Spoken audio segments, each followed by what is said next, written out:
Bom, então, para explicar para vocês como é que funciona o cálculo da finalidade de irrigação, as outras finalidades eu não vou mostrar com detalhe, mas eu indiquei aqui daqui a pouco as notas técnicas que tem dizendo direitinho os cálculos. A irrigação é a maior quantidade de que a gente tem, né? Então, por isso que eu escolhi falar sobre ela aqui. Então, a premissa do Regla é que o usuário forneça o mínimo possível de informações. E só aquelas informações que a gente não consegue obter. Então, por exemplo, ele informa o CPF ou o CNPJ, mas ele não precisa informar o nome nem a razão social. Isso a gente busca no banco de dados da Receita. No caso do pedido de outorga de irrigação, ele precisa informar as coordenadas geográficas, o município e a UF e as coordenadas geográficas, para a gente saber se ele está no Rio de Domínio da União ou no Rio de Domínio do Estado, para saber qual é a vazão de referência que a gente vai levar em conta, etc. Aí ele precisa informar a área irrigada, a cultura principal, porque no caso das culturas anuais, geralmente é a rotação, né? Então, ele escolhe uma ali, de repente, a que exige mais água, ou que aqui ele realmente faz com mais frequência. E o sistema de irrigação daquela área. Se ele tiver mais de uma área, ele coloca, vocês vão poder testar isso daí mais tarde. Mas vamos supor um caso bem simples, né? É uma área só, um sistema só, uma cultura só. Ele preenche lá, e aí, a partir das coordenadas geográficas, dentro do Regla, a gente tem uma base de dados climáticos por município. Hoje é por município, e a nossa ideia é passar isso para a autobacia. Para cada autobacia vai ter ali um dado climático associado. Fica bem mais correto, né, no caso de recursos hídricos, mas hoje é por município. Então, ele descobre qual é o município, pega ali aqueles dados climáticos. A partir da cultura, também tem uma base lá de KC, que é esse parâmetro que eu falei, que determina qual é a necessidade de água da cultura. E a partir do sistema de irrigação, que ele também informou, a gente sabe qual é a eficiência mínima exigida. Pivô é 85%, gotejamento 95%, microaspersão 90%. Tem lá uma lista de sistemas de irrigação, cada um tem a sua eficiência associada. A partir disso, a gente sabe qual é a quantidade de água que aquela área irrigada, aquela cultura tem. Aí a gente calcula uma demanda mensal. Como o Pante falou ontem, né, a gente sempre... a nossa escala de análise, geralmente, ela é a mensal. As vazões são mensais e as vazões de disponibilidade hídrica e as de demanda também são mensais. E aí, a partir disso, a gente definiu uma operação padrão. Fizemos estudos aí com as outorgas que a gente já vem emitindo desde sempre, né? E a gente percebeu que, para que o volume anual ficasse nessa margem de mais ou menos 10%, a operação padrão seria essa daqui, 13 horas, 22 dias por mês. E aí ele calcula uma vazão máxima, que a bomba efetiva mesmo ali de captação vai ter que ter, no máximo, essa vazão. Aí é isso aqui que mostra no sistema. Está um pouco pequeno, mas são volumes... Cadê? É esse botãozinho aqui que... São volumes mensais, né? Eles variam em função dos dados climáticos, que eles são mensais, né? Por isso que varia os volumes mensais. Um volume anual e uma vazão máxima permitida, que é calculada a partir do maior volume mensal e aquela operação padrão. Bom, e aí, como eu falei, as demais finalidades, né? Nessa pasta aqui lá do site da ANA, nós temos 3 notas técnicas que estabelecem a forma de fazer o cálculo, que o sistema faz o cálculo, para consumo humano, mineração, extração de areia e criação animal. No caso de consumo humano, os dados de entrada são o tipo de estabelecimento. Então, como eu falei, um exemplo de um condomínio, né? Ele coloca lá que é um condomínio, coloca a quantidade de pessoas que tem naquele condomínio, que pretende se ter, né? Geralmente até nem está instalado ainda. Se for um lançamento de consumo humano, ele também informa as características do efluente, DBO e fósforo, se for um lançamento em reservatório, e o tipo de tratamento. né? No caso da mineração e extração de areia, é só a produção mensal de areia e a proporção de água na polpa, ele faz a conta também. E para criação animal, os tipos de espécie e o número de cabeça de cada espécie. É um cálculo bastante simplificado mesmo. E isso daí aumentou, né, a quantidade de pedidos no fluxo automático. A nossa estimativa, deixa eu só voltar aqui nesse outro slide aqui, só para aqui esse. Em 2022, a quantidade de processos que entrou no fluxo automático foi de 25%. Isso aqui só não foi o dobro, porque ou o usuário não aceitou, ou porque estava em sistema hídrico crítico. Quando a gente faz o levantamento só pelos critérios, em 2022 teria sido o dobro disso aqui, sim, mais ou menos a metade, né? Então, quando a gente foi fazer essa proposta aqui toda, a gente viu que aproximadamente 95% dos pedidos poderiam entrar pelo fluxo automático. É uma quantidade bem grande. Claro que a gente sabe que não vai ser tudo isso justamente por causa desses filtros, né, de 70% de comprometimento, marco regulatório e o usuário aceitar. Mas, ainda assim, é uma quantidade bastante grande de coisa que deixa de passar por aqui, né?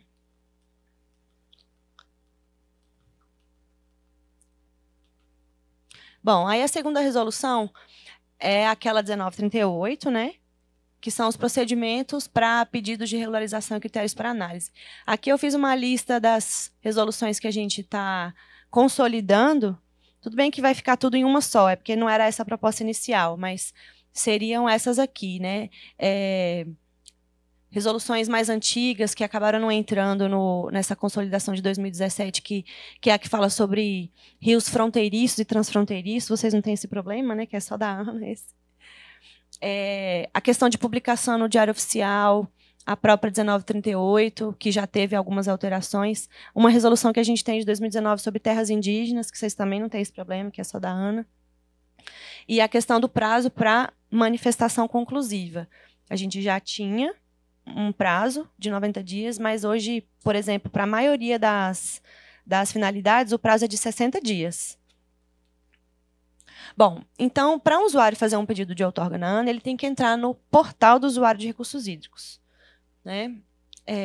Ele clica aqui nessa parte de outorga, isso eu vou mostrar ao vivo para vocês daqui a pouco, mas é só para vocês já irem se familiarizando. Opa, passou demais. E aí ele informa o CPF ou CNPJ dele e vai começar a fazer o cadastro, né? Somente serão aceitos CPFs regulares e CNPJs ativos. A gente percebeu que a gente tinha essa informação, já que a gente busca o dado do banco de dados da Receita. Para que eu vou dar uma outorga para uma empresa que está, sei lá, fechada? Ou para um usuário que está falecido? Acontece, já chegou, já descobrimos um caso. Então, não tem porquê. Então, isso aqui vai ficar bloqueado, né? Só para gente viva, né? E empresas que estão ativas, né? Para não ter risco de, sei lá, pegar alguma coisa para um laranja, sei lá. Bom, e aí, em seguida, o usuário vai escolher a finalidade do uso dele. Então, essas aqui são todas as finalidades que a ANA outorga, né? Os usos estão separados dessa forma. Então, abastecimento público é aquele abastecimento da cidade mesmo, né? Feito por um SAAI, por uma concessionária, agora pelas empresas privadas, né? Contratadas por meio de licitação. Mesma coisa o esgotamento sanitário. O consumo humano já é aquele que não é atendido pelos SAAIs, pelas concessionárias, é um pequeno núcleo populacional, ou um condomínio, ou até, às vezes, uma indústria que tem a sua própria captação para uma indústria grande na beira do rio, né, que quer captar a sua água para consumo humano ou até o próprio lançamento. Aquicultura em tanques escavados, que é aquela aquicultura que é feita uma captação no rio e essa água é tirada do rio para encher os tanques, fazer renovação de água. Mesma coisa o lançamento desse tipo de atividade. Já a aquicultura em tanques-rede, ela tem um asterisco aqui. Como eu comentei ontem, não existe uma captação nem um lançamento. Os tanques eles são construídos dentro do próprio corpo hídrico. Geralmente é num reservatório, né, que não tem velocidade, então consegue ficar paradinho ali. Então, a forma de cálculo é um pouco diferente. e isso não está incluído no REGLA. Então, a aquicultura em tanques rede tem um procedimento, inclusive, bastante diferenciado. Não é o próprio usuário mais que vem fazer o pedido aqui na ANA, é a secretária, hoje é o Ministério de Pesca e Aquicultura que vem fazer o pedido aqui. Ele recebe uma outorga para toda a capacidade de suporte do reservatório e ele gerencia os usuários. Ele licita, ele licita e faz um contrato de cessão com usuários individuais. Então, eles é que resolvem isso aí. Ele só tem que depois nos prestar contas com um relatório, né, para dizer, ó, isso aqui está, fizemos esse contrato de cessão, esses aqui estão instalados, a produção é essa, a carga de fósforo de cada um é essa, para a gente também não deixar estourar, né? Mas eles usam um outro sisteminha que nós temos aqui, então para estourar é difícil, né? Bom, e aí temos também a indústria, né, que é óbvio, isso não precisa explicar. Termoelétrica é separado de indústria. É só a indústria termoelétrica são as finalidades que têm temperatura, podem ter temperatura, porque algumas indústrias realmente o processo produtivo gera calor, né? Então o lançamento tem temperatura. E o sistema também faz a conta da vazão de diluição para isso, né? Mesma coisa a termoelétrica, pode ter a captação e o lançamento, a irrigação, criação animal, mineração, e aí pode ser separado mineração e extração de areia, que é aquela que eu falei que está no fluxo automático hoje, mas tem também outros tipos de mineração, né, por desmonte hidráulico, né, são outros tipos de mineração. Os outros usos, né, que são esses que não podem ser enquadrados nas demais finalidades, como, por exemplo, um enchimento de caminhão-pipa para molhar pista. Acontece muito. Inclusive, a gente está até pensando em colocar um específico para isso, que aí põe no fluxo automático também nem aparece. Vai reduzir 90% dos pedidos de outros usos aqui na ANA. E aí os barramentos, né, ou melhor, reservatórios, barramento é o tipo da interferência, e os aproveitamentos hidrelétricos, que são separados em CGHs, PCHs e UHS. Como o Pante falou ontem, esses dois últimos aqui são analisados em outra coordenação. Então, se por acaso algum dia vocês quiserem tirar dúvida, é com o Pante que vocês falam, não é comigo. Bom, e aí o usuário pode fazer um novo pedido de outorga, ou ele pode fazer operações em cima de outorgas vigentes, como alteração de outorga, renovação, transferência de titularidade, alteração de razão social ou até de nome. Às vezes a pessoa casa e muda de nome, quer que a outorga apareça o novo sobrenome, também pode fazer. A comunicação de desistência e a conversão de outorga preventiva em outorga de direito de uso. E os tipos de ato que a gente emite? A outorga em si, né, preventiva ou da RDH, dependendo se for aproveitamento hidrelétrico, ou de direito de uso. O indeferimento, a declaração de regularidade, que é aquela para os usos que independem de outorga, ou então as interferências que não estão sujeitas à outorga, hoje a gente emite, mas não vamos mais emitir. Não vamos mais emitir declaração de regularidade para interferências não sujeitas à outorga. Se não é sujeita à outorga, para que a pessoa vem aqui? Limpeza de margem, desassoreamento. Não muda o regime de vazões, não muda a quantidade, não muda a qualidade. Isso vai ficar bem explicitado na resolução e vai ficar bloqueado. O usuário não vai poder entrar. Justamente, né? É um trabalho a menos, né? Então, se a resolução diz que não é sujeito à outorga, vai estar explicitado. É isso e isso. Não é. Então, a gente não vai mais permitir que entre. As revogações e anulações também, quando existe algum erro, a gente anula o ato, emite outro. Ou a própria revogação de ofício. Amanhã o Bruno vai falar mais sobre a questão da inatividade. Então, quando um usuário está inativo, ele desrespeita os prazos para implantação de empreendimento, a gente revoga a outorga dele. Ou até altera de ofício, se for o caso. Isso aí já é um outro assunto também. Bom, então, a gente não aceita mais pedido que não seja feito pelo REGLA. Em 2017, a gente até botou lá uma saidinha, assim, se fosse o caso, mas não tem como. Aí não entra no balanço hídrico, né? Não dá. Então, é só pelo REGLA, e agora a gente até tirou essa observaçãozinha lá da resolução. Então, o usuário preenche os dados cadastrais, tem lá a lista na resolução do usuário e do empreendimento. pode ser diferente, se ele não morar na fazenda, por exemplo, ele pode botar dados diferentes. E vamos explicitar que a comunicação com o usuário será feita preferencialmente via correio eletrônico ou módulo de comunicação do Regla. Eu vou mostrar para vocês esse modo de comunicação, uma ferramentazinha lá dentro que você escreve uma mensagem, o usuário recebe um e-mail dizendo que ele tem que entrar lá, olhar e responder.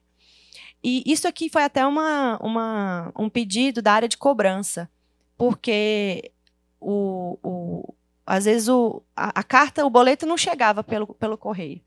Né? E a gente colocando a informação de que o e-mail é a principal forma de comunicação, é mais célere, é mais garantido. Hoje a gente não tem mais aquela dúvida de que, será que meu e-mail chegou? Não tem mais isso. Né? Não tem mais. E tem a comprovação de entrega, de leitura. Então, assim, tudo certo. Pode ser depois, Andréia? E é, inclusive, só fazer um comentário rápido aqui, né? Eu também, apesar de coordenadora, também analiso alguns pedidos, né? Os mais cabeludos sou eu que pego. E aí o WhatsApp tem sido impressionante. O usuário não vê e-mail, muito menos ofício. Agora o WhatsApp, na hora, fica azulzinho lá. Impressionante, gente. É impressionante. Assim, não é formal. Apesar de que, né, ontem o Rafael estava aqui, a gente tem uma intenção de que ele vire um canal, talvez não oficial, mas assim, a gente chega. É impressionante, a gente chega. Eu consigo resolver algumas coisas só por causa do WhatsApp. E aí a gente fez aqui o WhatsApp Business, né? Porque se eu der o meu, final de semana o povo está perguntando, cadê meu outorga, né? Mas pelo da Ana, é desse jeito. Pelo da Ana, eles usam também, perguntam, né? A gente consegue ajudar e eles até acham bom, porque você resolve a vida, né? Você pode ser até fazer uma conversa, né, com a pessoa, ficar próxima ali. Então, assim, é bem legal. Isso daí, essas novas ferramentas de comunicação são bem interessantes. De qualquer forma, como eu falei, né, o meio preferencial vai ser o e-mail. E o usuário precisa ficar ciente disso. E aí, então, ele preenche a finalidade, o tipo de interferência, que já vem bloqueado ali. Então, irrigação só tem opção de captação, não tem opção de lançamento. Já o consumo humano tem as duas. E aí ele precisa fazer um pedido para a captação e um pedido para o lançamento. A Ana outorga por interferência. O Regla, né? O Regla funciona assim. Por interferência. Então, se é um empreendimento que tem uma captação e lançamento, ele tem que fazer 2 pedidos de outorga. Dentro do mesmo KINAR, a visão do empreendimento ela ficou ainda mantida no número KINAR, no número do empreendimento. Aí ele faz mais de um pedido dentro daquele número KINAR. Né? É assim que a fiscalização usa, por exemplo. Né? Então, eu sei que esse empreendimento aqui tem essas interferências. Né? É assim que ficou mantido, mas é um pedido para cada interferência. Se for mais de uma captação, se forem bombas, localizações diferentes, né, é um pedido para cada um. E aí, cada finalidade tem as suas informações específicas. Eu não vou passar por todas aqui, mas vocês vão poder mexer bastante aí à tarde. E aí ele informa, se não cair no fluxo automático, né, ele informa a vazão e regime de operação. Bom, e aí, como eu falei, temos prazos, né? Um prazo para a resposta do usuário. Então, se em 10 dias ele não responder, esse número ele é parametrizável, que a gente pode mudar esse número. Mas hoje, na resolução atual, até já tem. Ele tem 10 dias para responder. Hoje, o que acontece é que a gente manda um e-mail, liga, manda WhatsApp. Se ele não dá nem sinal de fumaça, aí só depois que a gente indefere. Mas está sendo programado agora para o 4.0 que, se em 10 dias ele não responder, você só pode indeferir o pedido. Não tem outra opção. Porque a gente também não pode ficar, né, procurando o cara com drone. Né? Então, ele precisa ter interesse de vir aqui e nos responder. Tudo bem que a gente sabe que tem muita gente, muito irrigante pequeno, que não tem acesso, o cara às vezes não sabe ler. Né? Então, a gente também não pode ser tão radical. Mas tem empresa de saneamento que esquece de voltar aqui e olhar o e-mail. Né? Então, além do prazo para a resposta do usuário, tem o prazo para manifestação conclusiva, que são aqueles 60 dias que eu falei. São 60 dias para algumas finalidades, como irrigação de até 2.000 hectares, a mineração, essas mais simples, entre aspas. Agora, irrigações de mais de 2.000 hectares, saneamento, indústria, aí já são 180 dias. E no caso de reservatórios e aproveitamentos hidrelétricos, são 210 dias, mas depois que eles mandaram todos os documentos possíveis e imagináveis. Depois que tem tudo na mão, o pessoal fala, agora começa a contar o tempo. Para essas duas finalidades é um pouco diferente, que às vezes tem que pegar informação em outro órgão, dentro da ANA. Então, assim, essa é a forma que funciona lá com essas duas finalidades.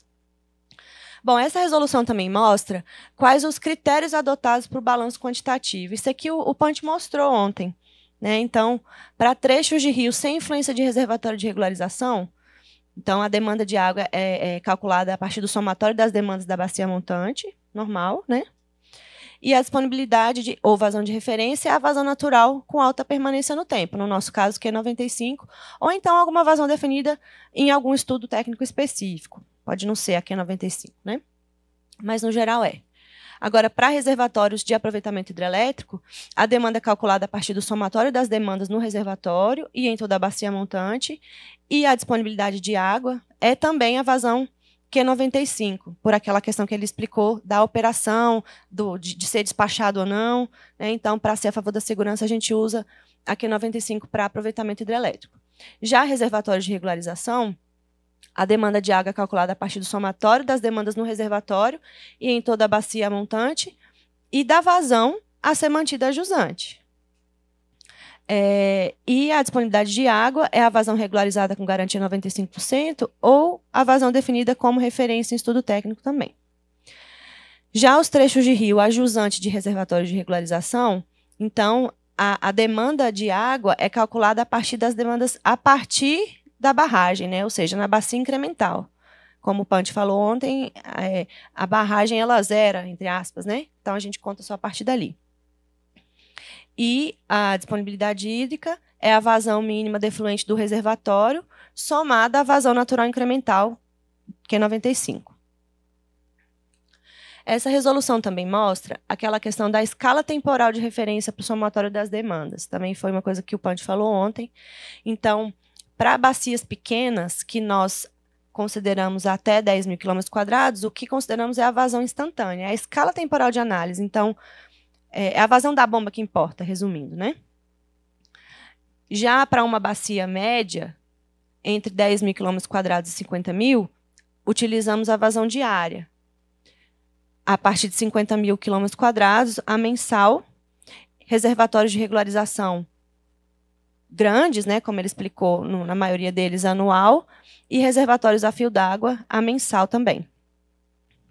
Isso está tudo setado no SSDO, trecho por trecho, reservatório por reservatório, né? Então, cada estado pode ter o seu critério e fazer o seu set, né? Bom, para o caso de lançamento de efluentes, os parâmetros outorgáveis são apenas DBO, em todos os casos, quando houver, né, no lançamento. Fósforo total apenas em reservatórios, então acrescido da DBO, o fósforo também, a gente leva em conta o parâmetro mais crítico. E temperatura quando o efluente tiver calor, né, tiver uma temperatura acima ou abaixo do corpo hídrico. Acontece também. Já pegamos alguns casos aqui de terminais de regaseificação. Vem um navio com acho que hidrogênio líquido, um negócio assim, e aí a água sai fria, muito fria. E aí tem uma vazão de diluição para voltar à temperatura normal do corpo hídrico.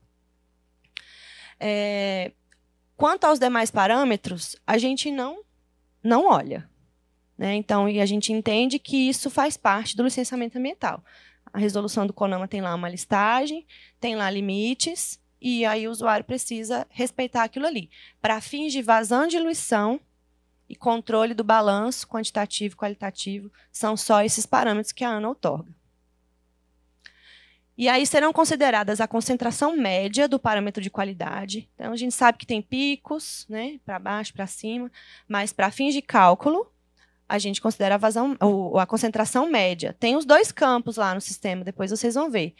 Mas ele usa a concentração média para fazer a conta. considera a concentração natural, né, como o Ponte mostrou ontem a fórmula para vocês, né, e o padrão de qualidade, né, o limite da classe daquele corpo hídrico. Também pode ser variável trecho por trecho. Se determinado trecho tiver classe 1, tiver classe 4, é só setar lá que ele já tem os limites. Além disso, o lançamento de efluentes em rios situados em municípios do semiárido, com exceção do São Francisco e Parnaíba, o balanço hídrico não será realizado. Afinal, não tem água para fazer a conta da vazão de diluição, né?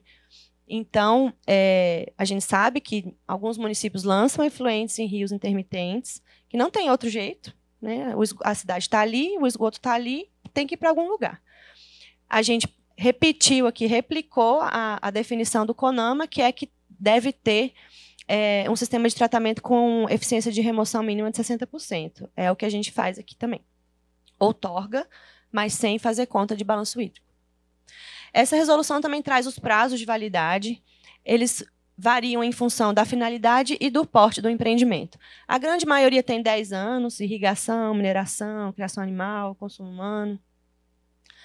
Mas grandes irrigações têm, acima de 2.000 hectares, têm um prazo de validade de 20 anos, e grandes indústrias também, com vazões de captação acima de 1 metro cúbico por segundo. 35 anos, que é o prazo máximo da lei, né?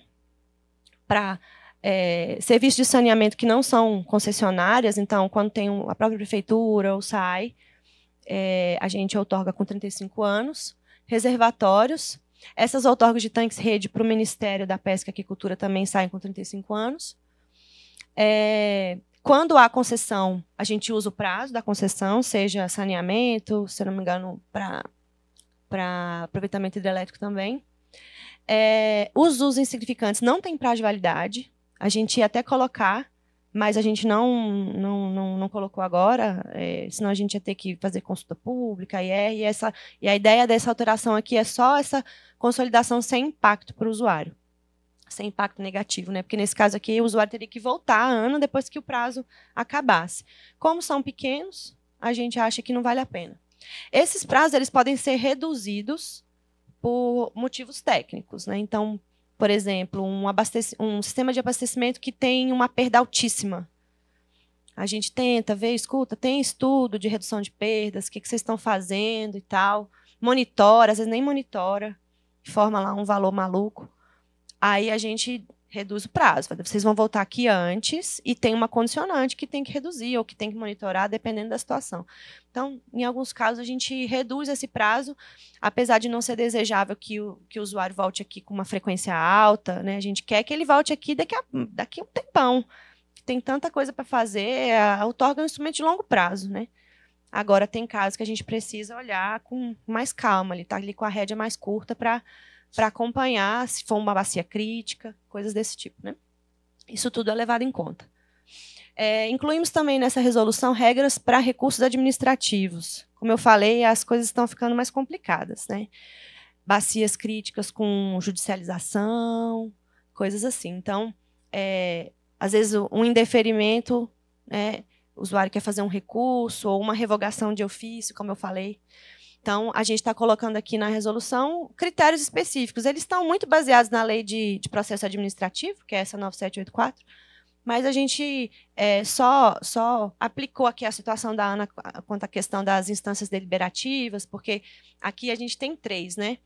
O superintendente tem delegação da diretoria para deliberar alguns tipos, o diretor da área tem delegação para deliberar, mas o principal é a diretoria. Só que lá não dá para mandar todos os pedidos de outorga para eles deliberarem sobre tudo, né? A gente emite aqui uma média de 4.000 atos por ano. Imagina, a diretoria não vai fazer mais nada da vida, né? Então, ela fica com as coisas mais estratégicas. A gente mostra 2 vezes por ano, ali, uma vez a cada 6 meses, aquele mapa de comprometimento e falar, ó, aqui está complicado, aqui não está, vamos pensar em ações estratégicas, mas deliberar ali sobre um pedidozinho de 5 hectares não tem porquê, né? Então, a gente tem uma organização assim aqui na ANA, e aí, dependendo de quem deliberar, o recurso, em primeira instância, é de quem deliberou, e, em última instância, pela diretoria, se não foi ela que deliberou pela primeira, né? E também incluímos aqui a questão das publicações. Hoje assim, é feito da seguinte forma: as meninas lá do administrativo da coordenação fazem uma tabela Excel com a lista de pedidos de outorga que chegam semanalmente e colocam no site. Coloca no site, coloca no site. Dos pedidos, porque isso está, acho que na resolução 16, resolução 16 do Conselho Nacional, né? Que os pedidos também têm que ser publicados. Antes tinha que publicar os pedidos no Diário Oficial da União e dos estados. Isso, graças a Deus, mudou, né?